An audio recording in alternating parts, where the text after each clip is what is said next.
Welcome to Reading with Mr. Hunter. Today we're going to read The Three Little Pigs by Walt Disney. Please enjoy. Hi everybody, welcome to Reading with Mr. Hunter. Today I'm going to do The Three Little Pigs. And this is by Walt Disney. The Three Little Pigs, illustrations by the Walt Disney Studio. Once upon a time, there were three little pigs who went out onto the big world to build their homes and seek their fortunes.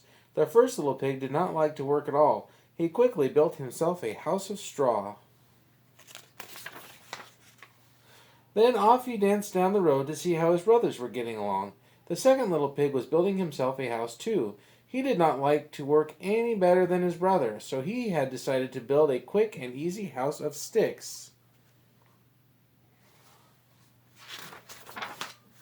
Soon it was finished too. It was not a very strong little house, but at least the work was done. Now the second little pig was free to do what he liked. What he liked to do was to play his fiddle and dance. So while the first little pig tooted his flute, the second little pig sawed away on his fiddle, dancing as he played. And he danced and he sang, "I built my house of sticks, I built my house of twigs. With a hey diddle diddle, I play on my fiddle and dance all kind of jigs." Then off danced the two little pigs down the road together to see how their brother was getting along.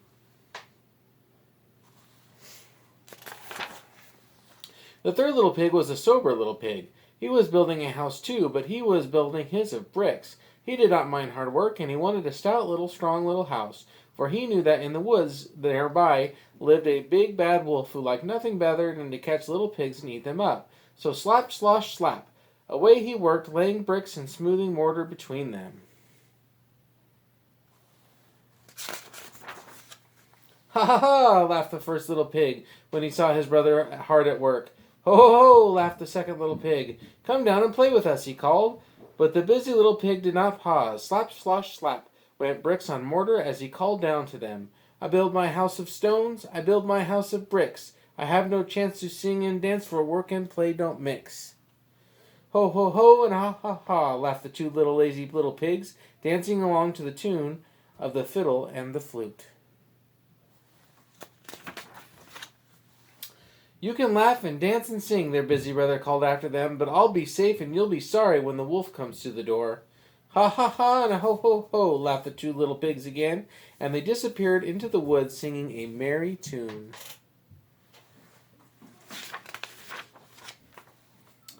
Who's afraid of the big bad wolf? The big bad wolf, the big bad wolf. Who's afraid of the big bad wolf? Tra la la la la. Just as the first pig reached his door, out of the woods popped the big bad wolf. The little pig squealed with fright and slammed the door. Little pig, let me come in," cried the wolf. "Not by the hair of my chin, said the little pig. "Then I'll huff and I'll puff and I'll blow your house in," roared the wolf. And he did. He blew the little straw house all to pieces.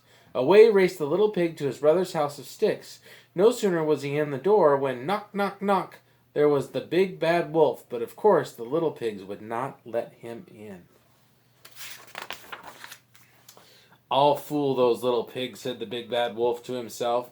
He left the little pig's house and he hid behind a big tree. Soon the door opened and the two little pigs peeked out. There was no wolf in sight. "Ha ha ha and a ho ho ho!" laughed the two little pigs. "We fooled him." Then they danced around the room singing gaily, "Who's afraid of the big bad wolf? The big bad wolf. Who's afraid of the big bad wolf? Tra la la la la." Soon there came another knock at the door. It was the big bad wolf again, but he had covered himself with a sheepskin and was curled up in a big basket, looking like a little lamb. "Who's there?" called the second little pig. "I'm a poor little sheep with no place to sleep. Please open the door and let me in," said the big bad wolf in a sweet little voice. The little pig peeked through a crack of the door, and he could see the wolf's big black paws and sharp fangs. "Not by the hair of my chinny chin. You can't fool us with your old sheepskin," said the second little pig. "Then I'll huff and I'll puff and I'll blow your house in," cried the angry old wolf. So he huffed and he puffed and he puffed and he huffed and he blew the little twig house all to pieces. Away raced the two little pigs, straight to the third little pig's house of bricks. Don't worry, said the third little pig to his two frightened little brothers. You are safe here. Soon they were all singing gaily. This made the big bad wolf perfectly furious. Now by the hair of my chinny chin chin, he roared, I'll huff and I'll puff and I'll blow your house in. So the big bad wolf huffed and he puffed and he puffed and he huffed, but he could not blow that little house of bricks. How could he get in? At last he thought of the chimney. So he climbed up quietly. With a snarl, down he jumped, right into a kettle of boiling water. With a yelp of pain, he sprang straight up the chimney again and raced away into the woods. The three little pigs never saw him again and spent their time in the strong little brick house, singing and dancing merrily. So maybe it pays to do a little extra and build it out of bricks. Thanks for watching.